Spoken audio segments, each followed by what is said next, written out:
Dawson Rider Wiki.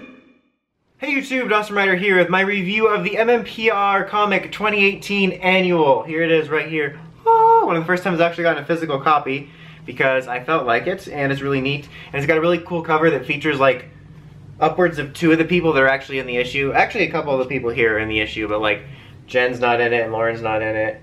And yeah, that's about it. I mean, like the Time Force guys aren't really in it at all, and Coda's not in it. Anyway, so it's like, if you don't know what these are like the bigger yearly issues. They're like thicker. You can just sort of see by looking at it. And they have a bunch of little mini stories in various styles and structures, I guess.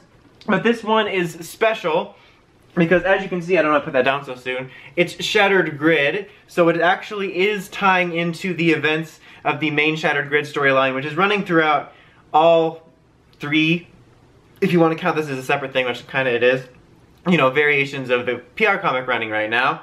So it's really neat. It's honestly probably one of the coolest ones. I'm actually not sure if content-wise I like the stories as much as some of the other stuff we've gotten, but it's cool because none of these stories are about MMPR. I mean, inherently Drakon obviously is MMPR, but each individual story takes place in a different season.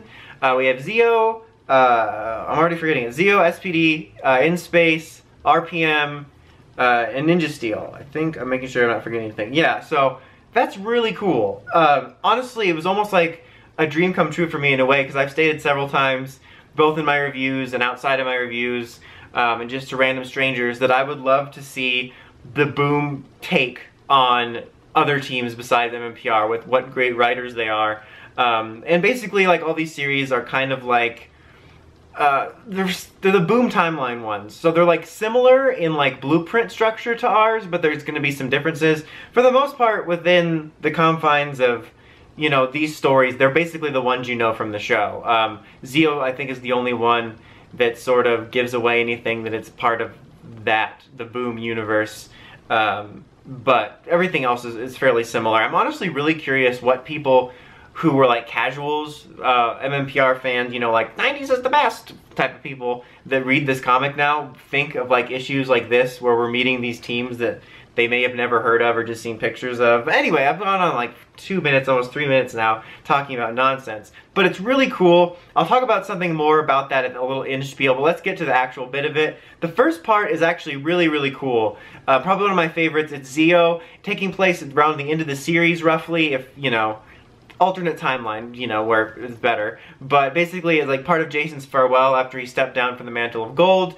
They repair his old Tyrannosaurus morpher that Rocky had, kind of in like a commemorative plaque going away gift. And they said you probably shouldn't use it, but it also kind of sets it up for when he uses it in Forever Red, which is really cool. They actually do all kinds of little things like that, like sort of pseudo-answering tiny little continuity questions that come up in the fandom quite a lot. And I know it's like an alternate universe, but it's still cool. It was like a really quiet, small story that I liked. Both kind of gave a little bit more of a nice closure to Jason for that, especially since I prefer comic Jason to regular Jason. And then there was this nice scene of him and Tommy on the roof, and Tommy's asking, you know, about what he thought of him and like all this and how far they've come and stuff like that. And then you find out the reason he's asking about that, like why everyone's so cool with Tommy now. It was almost kind of meta, like this whole bit about how people worship Tommy. But I'll get to that in a second. But you know, what happens is that it turns out that Tommy was actually Drakon, who is impersonating this timeline Tommy, who has Tommy tied up presumably at his house. And after that, boom, another Tommy bites the dust. And yeah, and he got one of the morphers. So yeah, that happened. That was a really cool twist. I didn't fully expect that. I kind of expected basically something similar to what happens in most of the other things, which is, you know, oh, the army shows up, let's fight him. And it was a neat twist on that. And he mentioned how, like, he was surprised to see that Tommy was here in the events of Zeo, more or less, because, you know, the timeline should have been altered. But it kind of, I think, ties into what Jen said in issue 26 about it shattered the grid like as a mirror, so now they exist in pocket dimensions. So it makes sense that, you know, the time stream hasn't caught up with Zeo, or if it will, but it kind of is broken, so it might just explode. I don't know, but it makes sense based on what Jen set up in that one. But that was really cool. The SPD one was kind of neat. You got to see like the B squad training with the C squad, and there were like some aliens on that squad. That was cool. And that came down to like a straightforward attack by the sentries. We got to see our first look at the Zeo Ranger 4 Green Sentry. And I believe he took their powers too. There was a couple I was kind of confused whether he straight up took them or just demorphed them, but I think he took them. But then they defeated him with like this really cool giant-sized Rick 3.0, which was neat. RPM's was very interesting. You start off with sort of this Apocalypse Tommy in like a motorcycle outfit that looks like a Green White Ranger mishmash slash motorcycle outfit mishmash. And he's basically talking to Dr. K, like he gets invited in by saying, oh yeah, I know how to defeat Venjix. And then you find out he's Draken. Well, not really. Yes and no. He's a Draken bot. Like he implanted his consciousness in a host. Because they figured it out because Dr. K was like, here, we can talk about Venjix in my office. There's the door. And he said, what door? And that's what happened. No, but so he was a robot and Dr. K blew him up. It was a really cool scene. Again, probably, I would say my second favorite of this. The Zeo one and this one are probably my two favorites of this. Was because it touched so much on Dr. K's character and her guilt over what happened with Venjix, and that sort of ties to what Tommy's monologue is at the beginning, and how Draken sort of admires her, which very much makes sense for his character because he's all about order through chaos and stuff like that. And it was really neat, and it was really cool because in this snapshot it also really felt like RPM, like with Dr. K's character, and even some of the dialogue at the beginning when we first see the Rangers, when Dr. K's like, you know, you're all fired, you violated the Ranger code, and you find out it's because they're celebrating her birthday, and like, there's like a really sad reason for it, but like in the beginning, like I could hear their voices and sort of the tone and humor of RPM. The In Space one was pretty okay. There was this weird lean on this almost drama about TJ not being the Red Ranger, which I felt was weird. In a show that spent more time on that, or a series, I could definitely see some interesting stuff being done with that, and especially also with Andros being a bit more of a loner. But it just struck me as weird, because I know this is like an alternate thing, but just the thing I liked about TJ in Space was that he wasn't petty. He wasn't like, oh, I'm not ready anymore, I should be leader. He's just like, no, we gotta get stuff done, I'm blue now, if I have an idea, I'm gonna say it, but I'm not gonna whine about my position, unless I'm misremembering it, but I've seen In Space quite a few times, and I do not remember TJ ever being like that.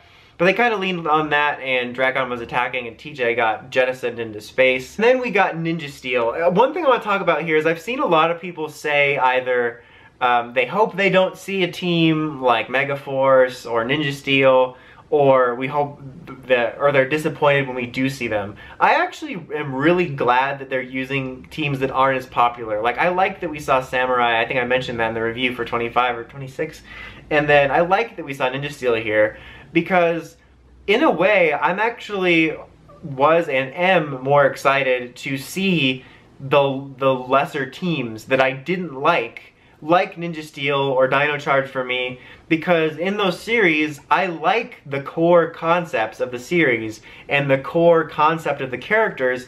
It's just the execution is awful in the hands of really bad writers. So I'm like more excited to see how a Ninja Steel or Dino Charge scene is handled with competent writers, more so than I am seeing, you know, something like Time Force or Dino Thunder, a series that I already enjoyed. Like, not that I'm not excited to see Boom's take on those types of things and what differences we might see in interactions, but I was a little bit more excited to see these series in the hands of competent writers. And Ninja Steel's wasn't anything to write home about. I wouldn't say the dialogue was anything overly amazing. It definitely felt a little bit better in places, but I also thought they did a good job of keeping it in line with the tone of what we know of it, like the way Calvin calls Haley Hales, and a little joke about Victor, which very much seemed in-universe about him having a nightmare about him being president, but also felt like kind of a dig at him because of how much the fandom hates him, but I might be reading too much into it. But yeah, it wasn't anything amazing, but it was also kind of nice because it touched on the 3 Red Rangers in the regular Ninja Steel finale and why that's not a thing anymore. And again, that was a small little continuity thing that comes up in the fandom that I like they addressed. It wasn't anything amazing, but it was pretty neat and kind of a little taste on the cusp of what Ninja Steel could be in the hands of, you know, better writers. I wouldn't say it's like, oh my god, this is the truest, best Ninja Steel thing ever, but it was pretty neat, you know? It was so brief. But coming back to that dialogue bit, I just want to highlight that I did feel that they made the dialogue and the tone feel right within what we're familiar with, which is cool. Because I'm excited to see the different takes, and I like that it's different, and I would love to see... Like I said, it's like similar yet different. Or at least that's the way MMPR is. These are more similar than different, but that's kind of the general rule, I feel. And I would love to see more differences if we ever get to see more of these universes like that. But in terms of like the way the characters and dialogue felt, it felt very right to it, even Ninja Steel's. But so yeah, I'm actually excited to see whatever we get to see of some of my lesser favorite series, like in the hands of, because like Ninja Steel and Dino Charge, so much what was frustrating about it for me was that I liked the concepts, they just weren't being used. But this was really, really cool. It might not be my favorite annual, even though I really like seeing the different teams just in terms of the stories. Like, if you haven't checked out the 2016 and 2017 annuals, I strongly encourage it. They're really cool. I know they're all MMPR stuff, but there's some really neat storylines in there. I particularly like, for just kind of a fan servicey one, the Forever Black one is really neat from the last one, and the Finster backstory is super dark and creepy, and you'd never expect it. And the Goldar one, I believe, from 2016 is really cool. I actually want to go back and reread the 2016 one because I haven't read it in a while. I reread 2017 a little while ago, but yeah, definitely check those out because even though it's MMPR stuff, it's good stuff. But as for this issue, it was still really cool. I'd overall give it an 8.5. If you're a fan of this type of stuff, I definitely encourage you to check it out because it's really neat to see comic forms of series other than MMPR. And that brings me to my last thing I wanted to say at the end of this video before I wrap up the straight up review part is, if this does well, I would love to see these annuals. I don't know how much of a possibility this is, but I would love to see these annuals turn into a mix of stories from all the seasons. Even if it ends up being like 90% MMPR and then like every year we get 1 or 2 of the stories dedicated to other teams or something like that. But I would love to see little snapshots because I talked about before I would love to see this comic series is successful enough to touch on other seasons, and something like this could be perfect because it's a once a year thing. And it would be cool to see storylines that had nothing to do with Shattered Grid, that, you know, could be independent little storylines within the seasons, and we would get to see a taste of the different takes.